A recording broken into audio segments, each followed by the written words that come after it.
27, 28, 29, 30వ తారీఖు నాడు మీ సీనన్నని మీరు గెలిపించుకున్నారు. కరెక్ట్ గా ఈ టైంలో మంచి పని ఒత్తిడిలో సీనన్న గెలుపు కోసం మీరందరూ కృషి చేసి మంచి మెజార్టీతో మార్పు కావాలని ఇందిరమ్మ రాజ్యాన్ని తెచ్చుకున్నాం.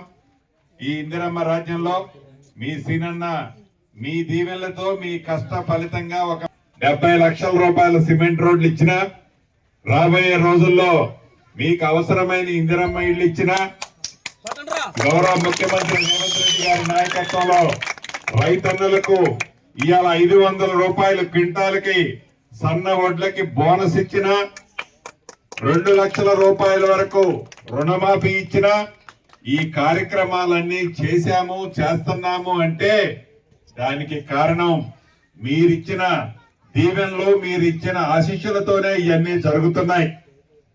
ఇంకా ఈ చేగొమ్మ గ్రామానికి ఇంకా రోడ్లు, సిమెంట్ రోడ్లు, కొన్ని ట్రైన్లు కట్టాల్సిన అవసరం ఉంది. అది కూడా ఎక్కువ టైం ఏమీ తీసుకోను. ఈ వర్షాకాలం వచ్చే లోపే, అంటే జూన్ నెల లోపే ప్రతి ఇంటి ముందు సిమెంట్ రోడ్లు వేసి చూపిస్తాం. అదే రకంగా తమ్ముడు సురేష్ 2 రోడ్లు అడిగారు.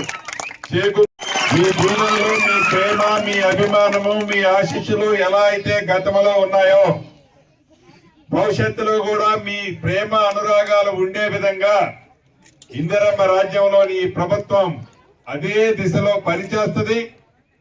ఈ క్వింటాలకు 500 రూపాయల బోనసే కాదు, రైతన్నలకి రాజును చేయాలని చెప్పిన ప్రతి కార్యక్రమాన్ని ఇందిరమ్మ రాజ్యంలో చేసుకోబోతున్నాం.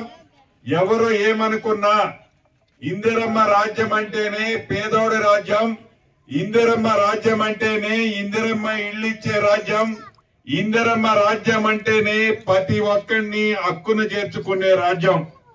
కాబట్టి ఎవరు ఎన్ని కారు కోతలు కూసినా, ఎవరు ఎంత మందిని రెచ్చగొట్టాలని చూసినా ఇందిరమ్మ రాజ్యంలో పేదోళ్లు అండగా ఉన్నంత వరకు ఎవరు ఏమీ ఈ రాజ్యాన్ని చేయలేరని మనస్ఫూర్తిగా మరొక్కసారి కోరుకుంటూ మీ అందరి దగ్గర సెలవు తీసుకుంటున్నాను.